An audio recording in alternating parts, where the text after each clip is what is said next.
Salam dan selamat bertemu sekali lagi bersama dengan saya. Pada hari ini kita akan belajar Filipi 3 ayat 10 sampai 14. Filipi 3 ayat 10 sampai 14. Mari kita berdoa. Tuhan Yesus, kami memuji menyembah Engkau karena Engkau senantiasa memberi kami peluang untuk meneruskan hidup kami. Hari ini juga kami hidup oleh karena anugerah kemurahan Tuhan. Terpujilah namamu, berkatilah kami belajar firman-Mu pada hari ini dari Filipi 3, 10 sampai 14, karena Roh Kudus-Mu mampu memberi kami hikmat dan mengenal akan kebenaran dan kuasa firman-Mu. Tolong kami semua dengan perantaran kuasa Roh Kudus-Mu. Di dalam nama Tuhan Yesus Kristus kami memohon semuanya ini. Amin. Mari kita belajar bersama-sama dari Filipi 3 ayat 10 sampai 14. Filipi 3 ayat 10 sampai 14. Ayat 10, yang ku kehendaki ialah mengenal Dia dan kuasa kebangkitannya dan persekutuan dalam penderitaannya, di mana aku menjadi serupa dengan Dia dalam kematiannya. 11, supaya aku akhirnya beroleh kebangkitan dari antara orang mati. 12, bukan seolah-olah aku telah memperoleh hal ini atau telah sempurna, melainkan aku mengejarnya, kalau aku dapat juga menangkapnya, karena aku pun telah ditangkap oleh Kristus Yesus. 13, saudara-saudaraku, aku sendiri tidak menganggap bahwa aku telah menangkapnya, tetapi ini yang kulakukan.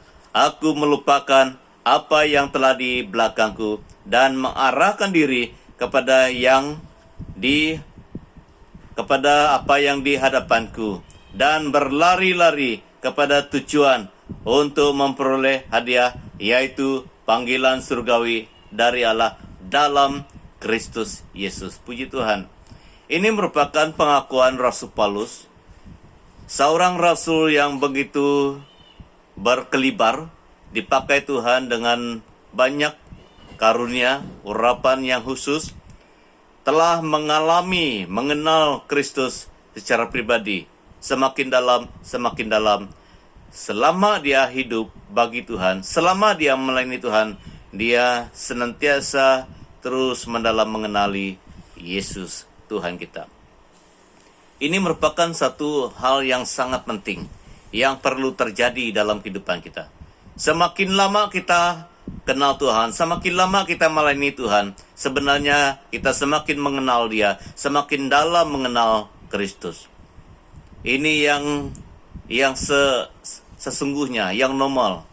Tetapi kalau kita semakin lama menjadi orang Kristen, semakin tidak paham kita dengan Tuhan, ini ada masalah. Oleh itu, pada hari ini kita harus semakin mengenal dan mengalami Kristus, supaya membuktikan bahwa ada pertumbuhan, ada kedewasaan terjadi dalam kehidupan kita sebagai gereja Tuhan, sebagai hamba Tuhan. Tema kita pada hari ini adalah mengenal dan mengalami Kristus. Semua kita, baik gereja Tuhan, hamba Tuhan, terus harus mengenal dan mengalami Kristus. Karena Dia adalah firman, Dia adalah Allah Roh Kudus, senantiasa beroperasi siang dan malam dalam kehidupan kita. Kalau kita adalah orang yang sungguh-sungguh mencari Tuhan, orang yang sungguh-sungguh mau mengalami Tuhan, kita akan terus mengenal dan mengalami Dia setiap hari. Jadi kalau kita tidak memahami dan tidak bertumbuh, tidak dewasa dalam Tuhan, itu ada masalah. Kita harus bebas daripada masalah secara rohani dan jasmani. Kita harus mengenal dan mengalami Kristus setiap hari. Selama kita hidup, kita seharusnya mengenal dan mengalami Dia. Karena Dia adalah Tuhan yang hidup, Tuhan yang sekarang beroperasi dalam Allah Roh Kudus dan terang firman-Nya. Yang dialami oleh Paulus, kita harus alami juga hari ini. Yang pertama, untuk memperkenalkan dan membukti bahwa kita mengenal dan mengalami Kristus, ada 3 perkara. Kita seharusnya ada persekutuan dengan Kristus. Ayat 10 dan 11. Yang kukehendaki ialah mengenal Dia dan kuasa kebangkitannya dan persekutuan dalam penderitaannya, di mana aku menjadi serupa dengan dia dalam kematiannya. 11, supaya aku akhirnya beroleh kebangkitan dari antara orang mati. Kalau kita mengalami persekutuan dengan Kristus, itulah tandanya kita mengenal dan mengalami dia. Ada 3 perkara yang sangat penting. Apabila kita mempunyai persekutuan dengan Kristus, kita pasti mengenal dia dan kuasa kebangkitannya. Dia telah mati, 2000 tahun sudah berlalu, Kristus memang sudah mati. Tetapi waktu dia dikuburkan pada hari yang ketiga, dia bangkit. Kuasa yang membangkitkan itulah yang perlu kita alami. Kuasa Tuhan yang telah membangkitkan Kristus itulah yang perlu kita alami setiap hari. Kalau kita melihat ayat 11, supaya aku akhirnya beroleh kebangkitan dari antara orang mati. Dari selama kita hidup ini, kuasa kebangkitan itu menolong kita bebas daripada kuasa jahat, kuasa kegelapan, dosa, dan yang daripada kerjaan gelap. Kenapa? Karena kuasa kebangkitan yang pernah membangkitkan Yesus itu menguasai kita, mengiringi kita, menyertai kita. Seperti yang pernah terjadi dalam kehidupan Zekius. Waktu Zekius bertemu dengan Tuhan Yesus di rumahnya, karena Yesus katakan kepada Zekius, "Hai Zekius, turunlah, aku mau menumpang di rumahmu." Apabila Zekius mendengar Tuhan Yesus menyampaikan firman Tuhan, hatinya diubah. Hidupnya diubah. Dulu dia adalah seorang yang suka menipu orang. Dan apabila dia mendengar firman dan membuka hatinya kepada Tuhan Yesus, ada perubahan. Dan dia berhenti dari kehidupan menipu orang dan mau ikut Tuhan Yesus. Bertobat dan mengembalikan rampasan yang pernah dia ambil daripada orang lain. Kenapa? Karena ada kuasa kebangkitan, ada kuasa Tuhan datang menguasai hati Zekius sehingga ada perubahan. Gereja Tuhan, hamba Tuhan harus terus ada perubahan yang positif, yang baik dalam kehidupan. Karena selama kita hidup di bumi ini, kuasa kebangkitan itu yang akan menolong kita. Sehingga kita tidak lagi mudah berbuat dosa, tidak mudah ditipu oleh kegelapan, tidak mudah terpedaya oleh kerajaan gelap. Kita ada kuasa Tuhan yang menolong kita. Seperti Zekius. Dia tidak terus hanyut dalam kehidupan dosanya. Dia telah sadar dan mau ikut Tuhan. Kita semua yang sungguh-sungguh mengenal dan mengalami Kristus, perlu ada persekutuan dengan Kristus. Di mana kita mengenal dia dan kuasa kebangkitan itu yang menolong kita. Selama kita hidup di bumi ini, dan apabila kita dipanggil Tuhan, kita akan bangkit dari antara orang mati. Orang mati itu adalah orang yang tidak percaya kepada Tuhan. Orang mati yang dikatakan itu adalah orang yang mati secara rohani. Orang mati yang dikatakan oleh firman Tuhan itu adalah orang yang jauh, yang terpisah daripada Tuhan oleh karena dosa dan kejahatan. Tapi apabila kita percaya Tuhan, ikut Tuhan Yesus, dan sungguh-sungguh mau mengenal dan mengenal dia, ada kuasa kebangkitan itu. Di bumi kita tidak mau berbuat dosa, kita bebas daripada kegelapan, dan apabila kita dipanggil Tuhan, kita juga bebas daripada kematian kekal. Ini adalah kuasa yang menolong kita sejak kita percaya dan menyerahkan hidup kita kepada Tuhan. Waktu kita di bumi, kita ditolong oleh Tuhan, sehingga dosa kejahatan tidak menguasai hidup kita. Dan apabila kita dipanggil, kita juga bebas daripada kematian kekal. Ini kehidupan orang yang sungguh-sungguh mempunyai persekutuan dengan Kristus. Kita semua perlu dan seharusnya mempunyai persekutuan dengan Kristus, sehingga kita akan mengenal dia lebih dalam lagi dan kuasa kebangkitan dia menolong kita. Yang kedua, ada persekutuan dengan penderitaannya. Kita bukan hanya sebagai orang percaya yang menonton saja. Kita bukan hanya hamba Tuhan yang menonton saja, yang mengarah saja. Kita harus turut terlibat dalam penderitaan Tuhan. Karena Tuhan mati untuk menebus dosa. Dan apa tugas kita hari ini? Kita harus menyerahkan hidup kita, dipakai Tuhan, supaya Tuhan boleh memakai hidup kita, harta kita, apa yang kita miliki, supaya karya dan rencana kehendak Tuhan terjadi melalui hidup kita. Karena kita sudah dibaptis, apabila kamu dan siapapun yang sudah dibaptis. Karena baptisan itu adalah tanda kita percaya, sungguh menyerahkan hidup kita pada Tuhan. Karena Roma 6, 1-14 menyatakan, telah dibaptis dalam Kristus, hendaklah hidup kita bagi Dia. Karena baptisan itu adalah tanda kita mau bersekutu dengan Tuhan, menyerahkan hidup kita kepada Tuhan. Seharusnya kita ada persekutuan dalam penderitaan Kristus. Ramai orang yang masih terikat dengan dosa, ramai orang yang masih terhilang di dunia ini, di sekitar kita, ahli keluarga kita, sahabat andai kita. Kita harus sungguh-sungguh bersekutu dengan Tuhan dan bersekutu dengan penderitaannya. Menyerahkan hidup kita untuk dipakai Tuhan, supaya Tuhan boleh pakai kita menjadi saluran berkat, sehingga orang lain yang terhilang dapat dikembalikan, datang kembali kepada Tuhan, diselamatkan. Sehingga ramai orang yang terikat dengan dosa kejahatan, kuasa kegelapan akan terlepas merdeka, oleh karena Tuhan pakai kita menjadi alatnya dalam pekabaran Injil. Inilah yang Tuhan mau kerjakan dalam kehidupan kita. Kita perlu ada persekutuan dengan Tuhan dalam penderitaannya. Kita harus rela hidup bagi Tuhan dan sesamanya kita. Jangan kita hanya hidup untuk diri sendiri. Jangan kita hanya hidup untuk keluarga kita. Kita harus hidup untuk Tuhan dan sesamanya. Itu adalah perintah dan kehendak Tuhan. Kasihilah Tuhan Allahmu dengan segenap hatimu, dan kasihilah sesamamu manusia seperti dirimu sendiri. Kalau kita benar-benar mengalami dan mengenal Tuhan Yesus Kristus, kita pasti akan terikut ataupun terlibat dalam penderitaan Tuhan. Yang ketiga dari ayat 10-11 tadi, menjadi serupa dengan Dia.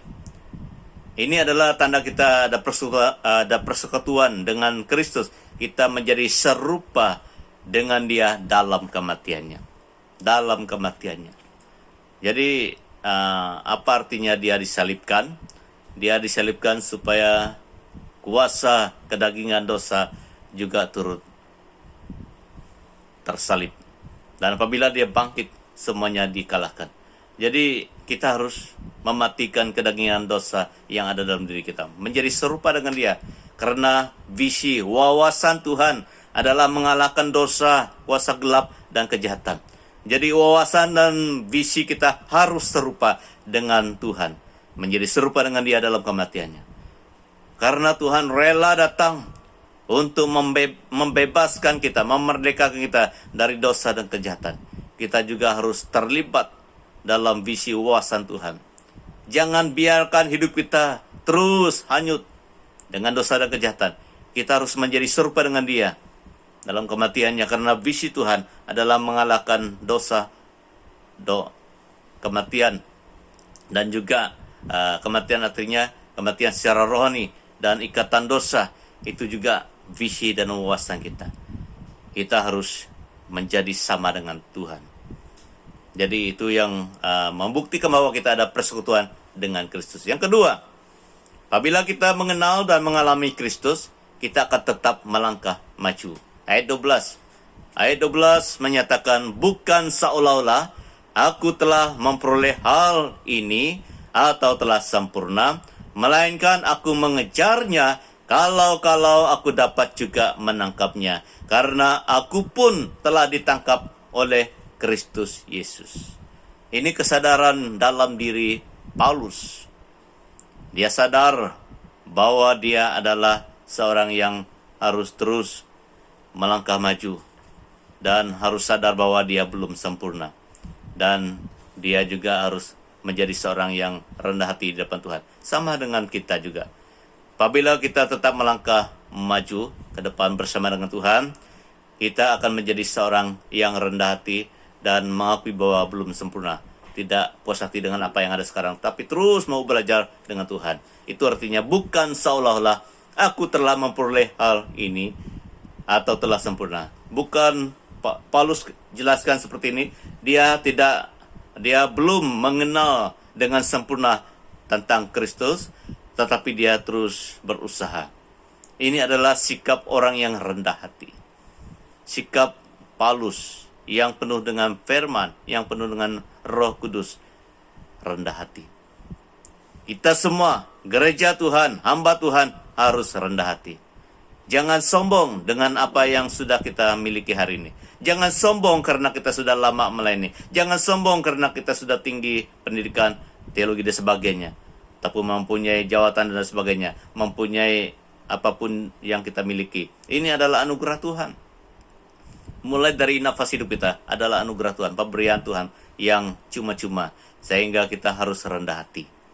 Semakin lama kita ikut Tuhan, semakin lama kita kenal Tuhan, sepatutnya semakin rendah hati kita. Karena roh Tuhan dan firman Tuhan mengajar rendah hati. Karena Tuhan kita sendiri adalah sumber ataupun teladan kerendahan hati ini. Kalau Tuhan kita adalah teladan dari kerendahan hati, kita yang sebagai hambanya, gerejanya harus rendah hati. Itu yang dipaham oleh Paulus. Dan dia menjadi seorang yang rendah hati. Bukan seolah-olah aku telah memperoleh hal ini. Bukan seolah-olah aku telah mengenal Kristus dengan sepenuhnya, dengan sempurna. Tapi ini yang ku lakukan, kata Paulus. Dia rendah hati. Dia terus mau mengenal Kristus. Dia terus mau belajar tentang Tuhan, tentang firman Tuhan sepanjang hidupnya. Jadi kalau Rasul Paulus, rasul yang dipakai Tuhan dengan luar biasa, adalah seorang yang rendah hati. Kita juga semua harus rendah hati dan terus mau belajar tentang Tuhan. Yang kedua dikatakan tentang melangkah maju itu, melainkan aku mengejarnya kalau aku dapat juga menangkapnya. Mengejarnya artinya aku terus mau belajar mengalami dia lebih dalam lagi supaya aku terus mengenal dia lebih baik. Melainkan aku mengejarnya kalau aku dapat juga menangkapnya. Ini adalah wawasan, visi, isi hati, kerinduan kita yang rendah hati. Kita terus mau mengenal Tuhan, terus mau mendalami isi firman Tuhan, dan terus mau dipimpin oleh Tuhan, terus mau didewasakan oleh Tuhan dengan firman-Nya dan Roh Kudus-Nya. Itulah sebabnya nabi-nabi dan rasul-rasul senantiasa tekun dalam pengajaran firman Tuhan. Karena mereka sudah paham ini. Karena mereka adalah orang yang rendah hati. Karena mereka adalah orang yang merasa memang belum sempurna. Harus belajar sepanjang masa. Jadi kalau kita benar-benar adalah murid Tuhan, benar-benar adalah hamba Tuhan dan gereja Tuhan, kita pasti akan rendah hati dan terus bersemangat untuk mengenal Tuhan siang dan malam. Dan firman Tuhan akan kita terus nikmati dan belajar. Karena kita adalah orang yang rendah hati, mau belajar terus daripada Tuhan. Dan tidak heran, Tuhan akan memperkenalkan diri, Tuhan akan memperkenalkan terang firman-Nya dan isi hatinya kepada orang-orang yang rendah hati. Tidak mungkin Tuhan terus memperkenalkan dirinya kepada orang yang sombong, tidak mungkin. Karena kesombongan, kecokakan itu adalah perlawanan ataupun berlawan dengan sikap Tuhan, dengan sifat Tuhan yang rendah hati. Jadi kita sebagai gereja Tuhan, hamba Tuhan, harus senantiasa rendah hati dan terus mau belajar tentang Tuhan, melangkah maju terus ke hadapan bersama dengan Tuhan, supaya Tuhan terus menyatakan isi hatinya, rencana dan kehendaknya dalam kehidupan kita sepanjang hidup kita. Yang terakhir, orang yang benar-benar mengenal dan mengalami Kristus, dia akan fokus pada panggilan surgawi. Fokus kepada panggilan surgawi. 13 dan 14. Saudara-saudaraku, aku sendiri tidak menganggap bahwa aku telah menangkapnya. Tetapi ini yang kulakukan. Aku melupakan apa yang telah di belakangku dan mengarahkan diri kepada apa yang di hadapanku. 14. Dan berlari-lari kepada tujuan untuk memperoleh hadiah, yaitu panggilan surgawi dari Allah dalam Kristus Yesus. Pasti kita akan fokus kepada panggilan surgawi, bukan bumi ini, bukan dunia ini. Apabila kita benar-benar kenal dan mengalami Tuhan Yesus Kristus, yaitu Kristus, kita pasti fokus kepada panggilan surgawi. Karena itu tujuan Tuhan. Tuhan mau membawa kita kembali kepada surga, kerjaan surga. Panggilan surgawi sangat istimewa, lebih bernilai, lebih baik, lebih sempurna daripada panggilan duniawi. Aku melupakan apa yang di belakangku, kata Paulus. Kalau kita fokus kepada panggilan surgawi, kita akan melupakan apa yang di belakang. Apa yang di belakang Paulus? Sebelum dia kenal Tuhan, dia adalah seorang Farisi yang begitu ekstrim, yang begitu bangga diri, yang begitu sombong, angkuh, ego, dan sebagainya. Karena orang Farisi merasa bahwa perbuatan mereka itulah yang menyelamatkan. Tetapi Tuhan tidak setuju. Karena Tuhan mati untuk menjadi jalan kebenaran dan hidup. Sehingga apabila Paulus disadarkan, kenal Tuhan, maka pandangannya dan pegangannya dulunya yang menganggap bahwa perbuatannya itu, amalannya itu, jawatannya itu yang menyelamatkan telah ditinggalkan. Dilupakan itu artinya. Dia melupakan semuanya itu karena Kristus. Itulah dia menulis dalam Filipi 3 ayat 7. Tetapi apa yang dulu merupakan keuntungan bagiku, sekarang kuanggap rugi karena Kristus. Keuntungan dia dulu, dia menganggap bahwa dia ini adalah orang yang baik, orang yang rajin beramal, rajin berbuat baik, rajin melakukan ibadah, sehingga dia menganggap bahwa itu adalah yang menyelamatkan. Semuanya dianggap rugi, dianggap sampah, dilupakan. Jadi apabila kita benar-benar mengalami dan mengenal Kristus, kita akan melupakan pandangan duniawi. Kita akan melupakan pandangan diri sendiri. Kita akan fokus kepada pandangan Tuhan dan kebenaran firman Tuhan. Karena sebenarnya kita diselamatkan bukan karena kita layak. Kita diselamatkan bukan karena usaha kita. Kita diselamatkan karena kasih Tuhan yang mati bagi kita di salib dan bangkit pada hari yang ketiga. Itu sumber keselamatan kita. Jadi kita melayani, kita memberi, kita setia memberi karena kita mengucap syukur, karena kita mau mengucap syukur pada Tuhan yang telah menyelamatkan kita, karena kita mau terlibat dalam pelayanan Tuhan yang satu-satunya adalah jalan keselamatan. Semua pelayanan kita, perbuatan kita, pemberian kita tidak menyelamatkan. Itu adalah tanda hormat kita, tanda ucapan syukur kita kepada Tuhan. Yang menyelamatkan kita adalah Tuhan Yesus yang telah mati bagi kita, bangkit pada hari yang ketiga. Itu yang sudah dipahamkan oleh Paulus. Kita harus paham seperti itu. Kita supaya kita terus semangat melayani Tuhan, hidup bagi Tuhan. Karena perbuatan kita itu adalah tanda ucapan syukur dan hormat kita kepada Tuhan yang telah menyelamatkan kita. Yang kedua, fokus kepada panggilan surgawi, mengarahkan diri kepada apa yang di hadapanku. Jadi sekarang Paulus sudah kenal Yesus. Dia sekarang fokus kepada yang di hadapan, yang diterangkan, yang telah dijelaskan oleh Tuhan kepada dia. Harus dia melihat ke depan. Janji Tuhan, kehidupan kekal yang daripada Yesus itu yang dia pandang. Kerjaan surga, upah yang kekal yang daripada Tuhan. Kalau kita melihat pelayanan Paulus setelah dia kenal Yesus, sangat menderita. Dipukul berapa kali, pengsan, karam, kapal karam, dan banyak penderitaan yang dialami oleh Paulus. Tetapi dia tidak undur. Dia terus memandang ke depan. Dia terus memandang janji Tuhan. Dia terus memandang kerjaan Tuhan. Kerjaan surga yang kekal itu. Jadi apabila kita mengenal dan mengalami Kristus, kita pasti fokus ke hadapan. Janji Tuhan, kerjaan Tuhan, hidup kekal. Bukan dunia ini. Dunia ini adalah sementara. Yang kekal adalah janji Tuhan di surga. Kerjaan Tuhan di surga dan kehidupan kekal yang Tuhan anugerahkan kepada orang-orang percaya. Roh kita ini yang akan mengalaminya. Tubuh kita ini tinggal di bumi ini. Oleh itu, Bapak Ibu Saudara-saudari, kita harus mempunyai fokus kepada panggilan surgawi. Mengarahkan diri kepada apa yang di depan, yang dijanjikan Tuhan. Yang terakhir, fokus kepada panggilan surgawi dan berlari-lari kepada tujuan untuk memperoleh hadiah. Terus maju. Memang banyak tantangan, cabaran. Cabaran kita 1-2 tahun ini adalah COVID-19 dan ada yang lain. Tetapi itu tidak menghentikan kita untuk terus berlari ke depan untuk meraih hadiah, upah yang daripada Tuhan. Terus mau mencapai garis akhir sehingga bertemu dengan Tuhan. Itu tujuan hidup kita. Segala masalah, tantangan, cabaran di bumi ini tidak akan menghentikan kita, tidak akan menggoyahkan iman dan kasih kita kepada Tuhan. Tapi kita terus memandang Tuhan, berlari kepada tujuan. Tujuan Tuhan dalam kehidupan kita adalah untuk mendapat upah daripada Tuhan, setia kepada Tuhan, dan percaya pada janji Tuhan, percaya pada kerjaan surga, percaya kepada hidup kekal yang diberikan oleh Yesus, yang dijanjikan oleh Tuhan Yesus. Ini yang Tuhan mau kita lihat. Itu yang adalah hadiah yang Tuhan janjikan.